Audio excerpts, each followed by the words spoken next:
नमस्कार दोस्तों, bloody tax के आज के बहुत ही ज्यादा खौफनाक से भूतिया से डरा देने वाले एपिसोड में आप सभी लोगों का बहुत बहुत स्वागत है।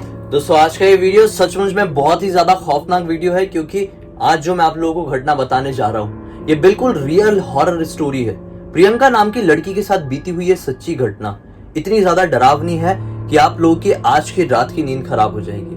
प्रियंका के साथ ये बीता था आज से तकरीबन 7 साल पहले। दरअसल प्रियंका कोई मेरे अननोन पर्सन नहीं है। प्रियंका को मैं बहुत अच्छे से जानता हूं और मैं अपनी शूटिंग एक सीरियल की उसके साथ कर चुका हूं, एक्चुअली एक वेब सीरीज की शूटिंग कर चुका हूं। और उस शूटिंग के दौरान पहली बार वो मुझसे मिली थी और प्रियंका ने ही मुझे उसके साथ बीती हुई सच्ची खौफनाक घटना बताई थी। जो मैं सुना था तो काफी ज्यादा हैरान हो गया था। और उस समय तो मेरे दिमाग में ब्लडी सत्य या फिर इस दुनिया में ब्लडी सत्य नाम की कोई चीज एग्जिस्ट नहीं करती थी, लेकिन फिर भी इंटरेस्ट मुझे था तो उसने मुझे ये कहानी बताई थी। सोचा आज आप लोगों के सामने डिस्कस करूं। ये बात है 2017 की एक शाम, गर्मी का मौसम रहा होगा। ये मुंबई में नई नई आई थी, शिफ्ट होने के लिए ये इसी इलाके में आई थी जिस इलाके में मैं अभी रह रहा हूँ। यहाँ पे 1 BHK के घर हुआ करते थे। 1 BHK का घर वो अकेले ही रेंट पर लेती है, क्योंकि वो अकेले रहना पसंद करती थी। ब्रोकर के थ्रू उसे घर तो मिल जाता है, शाम को उस घर में शिफ्ट होती है। अब जो जमाने वाले सामान थे, रात होने की वजह से वो घर पे जमा नहीं पाती है। वो सोचती है कि मैं बहुत ज्यादा थक गई हूँ, रात में सोती हूँ और सुबह उठ के जमाना शुरू करूंगी। वो रात में सोने ही वाली होती है कि रात में अचानक से उसके बाथरूम से कुछ खटर पटर की आवाज आती है। वो सोचती है कि यार ये कैसी आवाज आ रही है, कहीं चूहा तो नहीं घर पे, जाके तो देखूं। वो बाथरूम जाती है, दरवाजा खोलती है तो देखती है इधर उधर कुछ नहीं है। और ये खटर पटर जो भी हो रहा था समझ में नहीं आ रहा है कि कैसे हो रहा था, क्योंकि उसके जाते से आवाज बंद हो जाती है। हाँ, उस चीज को इग्नोर करती है और वापस से अपने कमरे में अपने बेडरूम में आती है और सोचती है कि शायद थकान हो रही है इसलिए मैं नींद में चली जा रही हूँ और ये हल्का फुल्का सपने की वजह से हो रहा है, मैं सोती हूँ गहरी नींद में। अब वो सोने जाती है। सोते हुए तकरीबन आधा घंटा बीता, यानी टाइम लगभग अभी 12:30 का हुआ। अचानक से कोई जोर की चीज गिरने की बाथरूम से आवाज से गिरती है। वो घबरा जाती है, नहीं पक्का चूहा बिल्ली कुछ तो घर पे है। वो भागते हुए फिर से बाथरूम की तरफ जाती है, देखती तो क्या होता है, कुछ गिरा ही नहीं हुआ था। वो देख के दंग रह जाती कि मुझे लिटरली आवाज आई थी। लेकिन वो ये सोचती है दूसरे ही पल की यार होता है कभी कभी हमें गहरी नींद लग जाती है ना, तो कई बार हमें कुछ ऐसी चीजें सुनाई दे देती सपने में कि हमें लगता है कि वो रियलिस्टिक हुआ है। शायद मेरे साथ भी वही हुआ होगा। वो फिर से इस चीज को इग्नोर करती है और वापस से सोने के लिए जाती है। अब वो वापस से जैसे ही सोती है, एग्जैक्टली 5 मिनट बाद फिर से किचन की तरफ से जोर की आवाज आती है, धम धम धम धम धम धम धम करके। वो हैरान, अरे ये किस चीज की आवाज है। भागते हुए किचन की तरफ जाती है, ये पाती है कि जो उसने एक बैग में बर्तन रखी हुई थी ना, वो बैग की चेन खुल गई है और जो बर्तन है वो बाहर आकर गिर गए हैं। वो बिल्कुल देख के हैरान हो गई, बोली ये कैसे पॉसिबल है, ये पॉसिबल नहीं हो सकता, ये काम कोई चूहा तो नहीं कर सकता। वो समझ गई कि चूहा बिल्ली तो है ही नहीं, पक्का इस घर में शायद कोई ना कोई चोर है। वो हिम्मत जुटाकर पास में ही रखी हुई एक लोहे की रॉड उठाती है, घर पर कहीं पहले से रखी हुई होगी, उठाती है और घर का कोना कोना देखना शुरू कर देती है। लेकिन घर का सामान नहीं जमा था, इसलिए क्लियर समझ में आ रहा था कि कोई अंदर घुसा नहीं है और दरवाजा भी अंदर से ही बंद था। क्लियर हो गया कि घर पे कोई और तो नहीं है। मन में अब डर बैठ गया कि कुछ गड़बड़ है। वो सामने वाले कमरे में कुछ ढूंढ ही रही थी, ये सब देख ही रही थी कि अचानक से वॉशरूम से एक और आवाज आई और ये आवाज शावर चालू होने की थी। वो घबरा कर हाथ से डंडा गिराती है और भागते हुए वॉशरूम की तरफ जाती है। लेकिन बड़ी हिम्मत जुटा के कपते हुए हाथ के साथ एक्चुअली वो वॉशरूम का दरवाजा खोलती है। और जैसे ही वो पूरी तरह से दरवाजा खोलती है तो क्या पाती है कि वॉशरूम का शावर जो चालू था, उसको ये सब मंजर देख के पैरों तले जमीन निकल जाती है। उसे समझ में नहीं आता, अपनी आंखों पर विश्वास नहीं होता है कि मैं क्या देख रही हूँ और इस घर में क्या हो रहा है। वो समझ गई कि इस घर में कुछ ना कुछ अलौकिक है, पैरानॉर्मल है, जिसे मैं समझ नहीं पा रही हूँ, जिसे मैं देख नहीं पा रही हूँ। समझ तो गई हूँ एक्चुअली, अब मुझे इससे बचना होगा। वो माता रानी का नाम लेती है, माता रानी को बहुत ज्यादा मानती थी और जैसे तैसे करके ये प्रे करती है कि माता रानी बस मैंने जिंदगी में कुछ अच्छा काम की होगी ना तो ये रात मेरी यहाँ पर निकाल देना, मुझे जिंदा रहना है, मुझे इस तरह से मौत के मुंह में नहीं जाना है। बस ऐसा नाम लेती है वो और अपने बेड में आंख बंद करके बैठती है कि पता नहीं चलता है उसे कि उसे कब नींद आ गई। अब जैसे ही सुबह होती है एग्जैक्टली 6:30 बजे वो ब्रोकर को फोन लगाना शुरू कर देती है। 7:30 बजे के आसपास ब्रोकर फोन उठाता है और बोलती है कि यार ये घर ठीक नहीं है, आपने मुझे कैसा घर दे दिया, मुझे यहाँ पे रहना ही नहीं है, किसी भी कंडीशन में मुझसे ये घर खाली करवाओ। ब्रोकर के ऊपर चढ़ जाती है वो।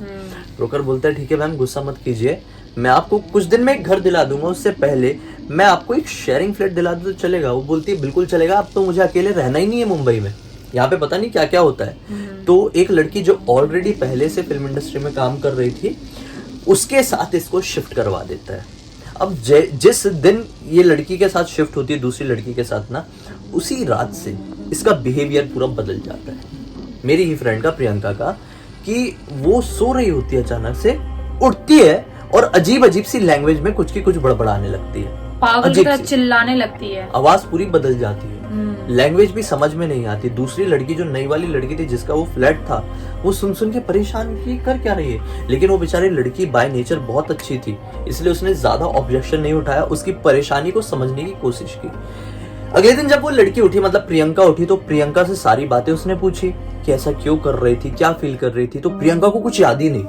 अब ये लड़की सुन के और परेशान, बोली कि ये हो कैसे सकता है, ये गड़बड़ है भाई। दूसरी रात भी सेम मैटर, तीसरी रात भी सेम मैटर, आने वाली 5 रातों तक यही चीज प्रियंका रेगुलरली सोने के बाद दोहरा रही थी।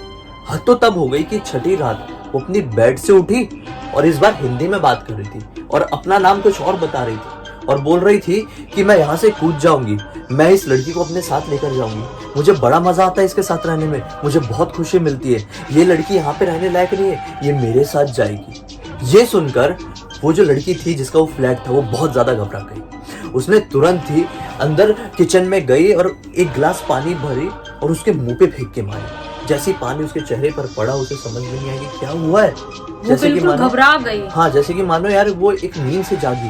उसने बोली क्या हुआ, मुझे कुछ समझ में नहीं आ रहा। तो उस लड़की ने बोली प्रियंका तुम एक काम करो, आज वहां पर मेरे ही रूम में आके गद्दा बिछा के नीचे सो जाओ, ठीक है, ताकि कोई परेशानी होगी तो मैं तुम्हारे आसपास रह पाऊंगी। बोलती मुझे हुआ क्या है, बोलती है सुबह बताऊंगी। अब सुबह होती है तो वो लड़की प्रियंका से कुछ नहीं कहती, बोलती है ये जहां हम लोग रहते हैं ना, इसके पास में एक दरगाह है, वो दरगाह तो मेरे साथ चल, वहां के एक मैं पीर बाबा को जानती हूँ, वो तेरी मदद जरूर करेंगे, तुझे कोई बड़ी परेशानी है, क्या परेशानी है, उम्मीद है वो पीर बाबा ही सब कुछ बताएंगे। ये लोग मौका मिलते से ही दोपहर के टाइम में वो पीर बाबा के पास उस जगह पर जाते, उस मजार में जाते हैं, उस दरगाह में जाते हैं और वो पीर बाबा उसे देख के ही बता देते हैं कि बेटा तुझे बहुत बड़ी कोई परेशानी है। तो फिर प्रियंका सुन के घबरा जाती है, बोलती है क्या प्रॉब्लम है। तो पीर बाबा बताते हैं कि तेरे पीछे एक खबीस पड़ा हुआ है। खबीस दरअसल एक ऐसा शैतान होता है जो कि गंदगी में रहता है और ज्यादातर बाथरूमों में और खाली घर के बाथरूमों में रहता है, मतलब जो घर खाली रहते हैं ना काफी समय से, हाँ, कि जहाँ पे बहुत ज्यादा गंदगी हो, हाँ, बहुत ही ज्यादा जो पब्लिक बाथरूम होते हैं वहाँ पे ज्यादा चांस होता है क्योंकि वो तो बहुत ज्यादा गंदे होते हैं। जहाँ पे मतलब साफ सफाई का कोई नामो निशान ना हो वहाँ पे खबीज रहते हैं और सुनसान जगहों में ऐसे खबीज रहते हैं। तो वो बोलती है कि बाबा मुझे ठीक होना है, मेरे तो बहुत सपने लेकर मैं मुंबई आई हूँ, मुझे ये सब में नहीं पढ़ना है। बाबा जैसे तैसे करके उसका वहां पे कुछ इलाज करते हैं और बोलते हैं बेटा देख अगर इस रात को कुछ परेशानियां नहीं हुई तो सब ठीक है, तू और मेरे पास 7 दिन तक आना और उम्मीद है सब कुछ ठीक कर दूंगा। अब उस रात को कुछ नहीं होता है और वो सोचती है कि चलो अब सब ठीक है। आने वाले 7 दिन तक वो उस बाबा के पास जाती है, दरगाह में जाती है और बाबा उसके ऊपर झाड़ फूक करते हैं और धीरे धीरे करके ये परेशानी पूरी उसकी ठीक हो जाती है। उसको बाबा ने ताबीज भी दिया था और ये भी बताया था कि तुम किस्मत वाली हो कि तुम्हें ऐसी लड़की मिली और वक्त रहते ये परेशानी समझ गई, पहचान ली और इसने वक्त रहते तुम्हें यहाँ पर ले आया। अगर तुम थोड़ा भी लेट कर देती ना तो तुम ज्यादा दिन तक और जिंदा नहीं रह पाती। ये खबीज धीरे धीरे करके तुम्हारे शरीर में जकड़ बना रहा था, तुम्हारे शरीर में पूरा वास करने की कोशिश कर रहा था और एक दिन तुम कुछ ऐसा कदम उठा बैठती जो तुम अपने होशो हवास में कभी नहीं कर सकती थी। दरअसल ये खबीज तुम्हें अपने साथ कहीं लेकर अपनी दुनिया में लेकर जाना चाह रहा था।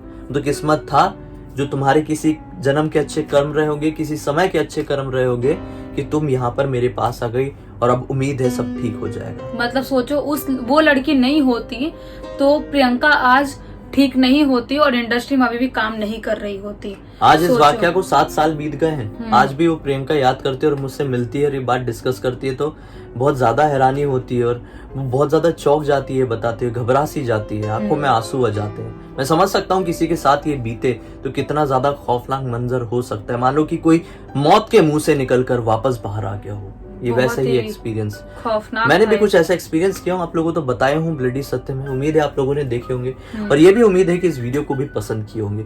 एक समझ तो आप लोगों को जरूर मिली होगी कि कभी भी किसी भी नई जगह पर जाएं तो थोड़ा सोच समझ के ही जाए कि उस नई जगह का वास्तु ठीक है कि नहीं, वो नई जगह कितने समय से खाली है, उससे पहले वहां पर कौन रहते थे, उस घर की कोई पास्ट जो हिस्ट्री है वो बहुत ज्यादा खराब तो नहीं है, उस घर ने कुछ ऐसा तो फील नहीं किया है, उस घर की दीवारों ने कहीं कुछ ऐसा तो नहीं देखा है जो बहुत ही ज्यादा खतरनाक या खौफनाक है। थोड़ी चीजों का आप सावधानी बरतेंगे तो आपकी जिंदगी थोड़ी आसान बनी रहेगी। उम्मीद है इस वीडियो को जरूर दोस्तों के साथ शेयर करेंगे और सभी लोगों की भलाई आप लोग अपनी तरफ से करने की कोशिश करेंगे। हमें पहली बार देख रहे हैं तो इस चैनल को सब्सक्राइब करके बेल आइकन दबा के ऑल के ऑप्शन में क्लिक करना, क्योंकि इसी तरह के हैरान कर देने वाले खौफनाक वीडियोस आप लोगों के सामने रेगुलरली लेके आते रहते हैं। इंस्टा की लिंक वीडियो के डिस्क्रिप्शन बॉक्स में क्लिक करके डायरेक्टली वहां पर पहुंच जाना। चलिए कल फिर से मिलते हैं, तब तक के लिए बहुत बहुत धन्यवाद। आपका दिन शुभ हो।